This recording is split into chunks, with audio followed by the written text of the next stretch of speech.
Bonjour, vous avez un nouveau message.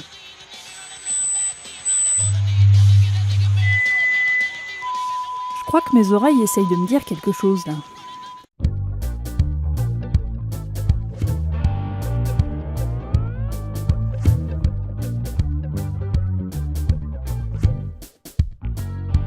Cette semaine, vous l'avez compris, j'enquête sur les risques auditifs. Me voilà devant la salle de concert Les Cuisines de Chelles et je m'apprête à rencontrer Emmanuel Bois. Il travaille au sein du RIF, le réseau des musiques actuelles en Île-de-France, et il est spécialisé dans la gestion et l'éducation sonore.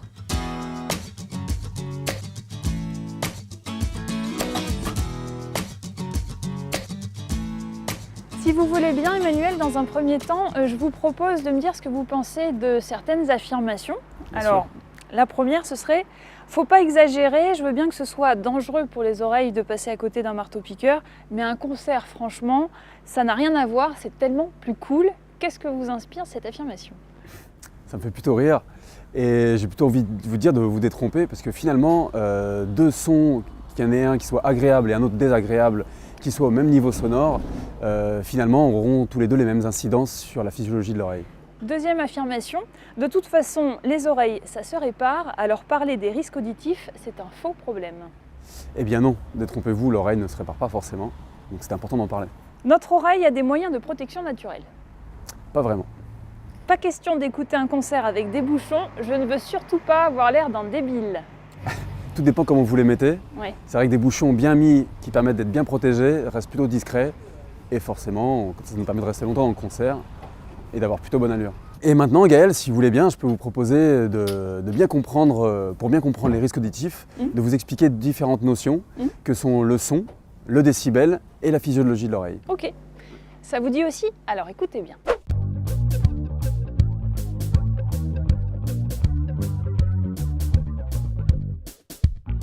Et c'est là qu'Emmanuel m'explique que le son est une vraie force physique. On le définit selon 3 critères. Son intensité, si vous préférez sa puissance, mesurée en décibels. Sa hauteur, c'est-à-dire sa fréquence, aiguë, médium ou grave, mesurée en hertz. Enfin, son timbre, qui est un peu sa carte d'identité. Mais alors, le décibel, c'est quoi? Eh bien, c'est l'unité de mesure du son. Il existe même une échelle de décibels qui permet de classer les bruits du quotidien par degré d'intensité de 15 décibels à 180 décibels. Le seuil de risque étant atteint à partir de 85 décibels, c'est le bruit d'une radio branchée à plein régime ou encore celui d'une tondeuse à gazon. Le seuil de la douleur, lui, n'apparaît qu'à partir de 120 décibels, le bruit d'un moteur d'avion par exemple. L'oreille est notre organe de perception et d'équilibre. Elle est composée de 3 parties, l'oreille externe, moyenne et interne. L'oreille externe capte les ondes sonores et les transmet au tympan. L'oreille moyenne transmet la vibration du tympan à l'oreille interne dans laquelle se trouvent 15 000 cellules ciliées, nos capteurs sonores très précieux. Chacune de ces cellules est spécialisée dans la réception d'une fréquence qu'elle transmet au cerveau par le biais du nerf auditif. À elle toute seule, l'oreille est capable de distinguer environ 15 000 fréquences différentes. Autant dire qu'elle a du pain sur la planche et que ça vaut le coup de la protéger. Ils joueraient pas un peu fort les carpenteurs bruts là pendant leur balance?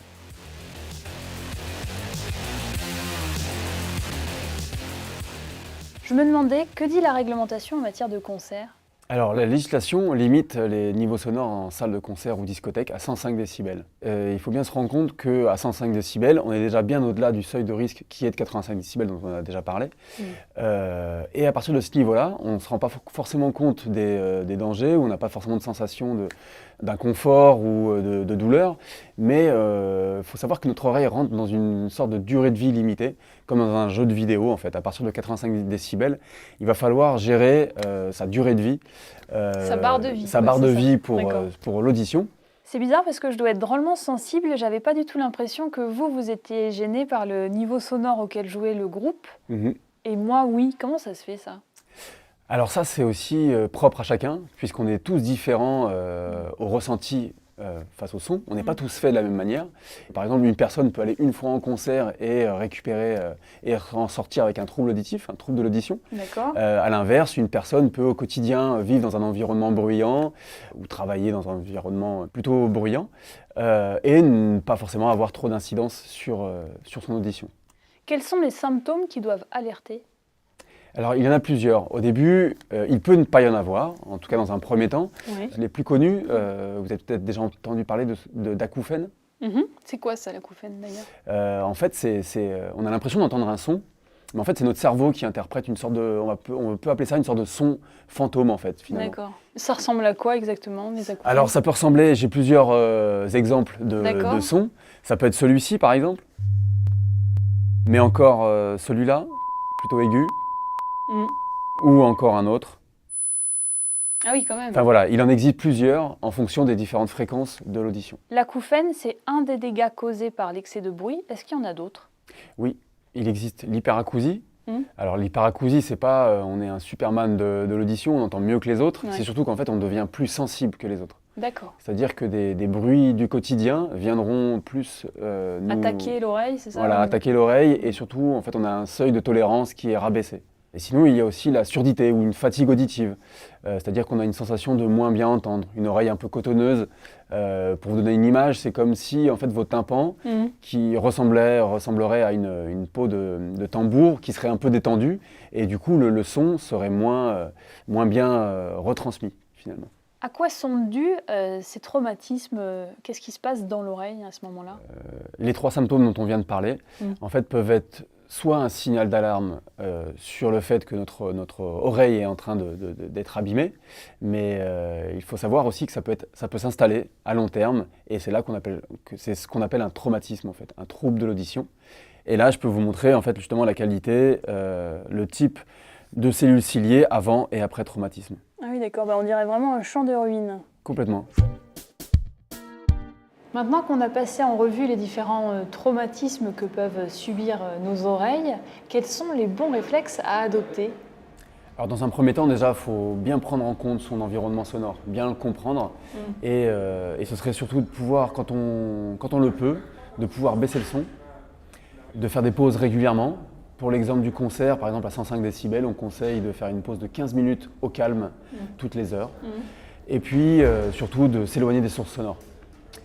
Quand il ne nous est pas possible de mettre en place ces gestes simples, ces bons réflexes, l'idée c'est qu'il existe un seul outil de prévention efficace, c'est le bouchon.